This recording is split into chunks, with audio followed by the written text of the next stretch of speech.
Hey everyone, welcome back to my channel. If you're new, welcome. My name is Darlene. Today I'm going to be reviewing this seed starting tray. Let's go ahead and get right into this.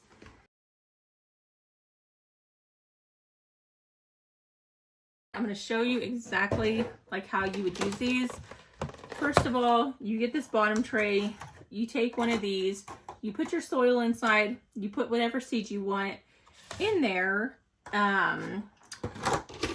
These are your little tools that you're going to need to actually put the soil inside of here. You're going to poke a hole, put your seed in, cover it with soil, and then once you're done with that and you have your seeds, you'll wet it, put this on right here. I'm just going to snap up here, and this is actually going to have a light. Most of these do not come with lights that you would buy in the store.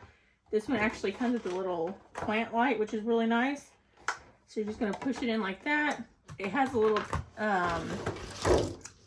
little charging thing base right here. So you'll plug this into a USB port right there, and then you'll plug this in right here.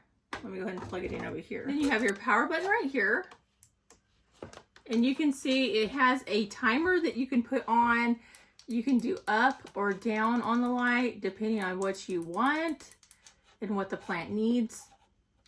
So it has 4 hours, 8 hours, 12 hours, or 18 hours depending on how long you need it to be on, depending on what exactly you're growing. So that's really all there is to it. You use this, put the soil, poke a hole, put your seed. This is great just for next summer if I want to start growing some plants indoors, transport them outside. I'll have like these little kits to help get me started. So I'll probably wait to use this until then, just because I don't need it right now, but I will need it then.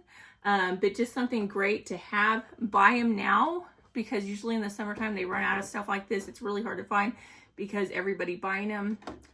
But very cool. Never seen one with a light on this. I think that's very cool. And it also has this to where you can turn it depending if you need less humidity or more humidity. You can turn this to where it completely blocks the air out completely, or you can allow air to get in there, just depending on what your needs for each plant is. But yeah, that completes this video. Thank you so much for watching. Bye. God bless.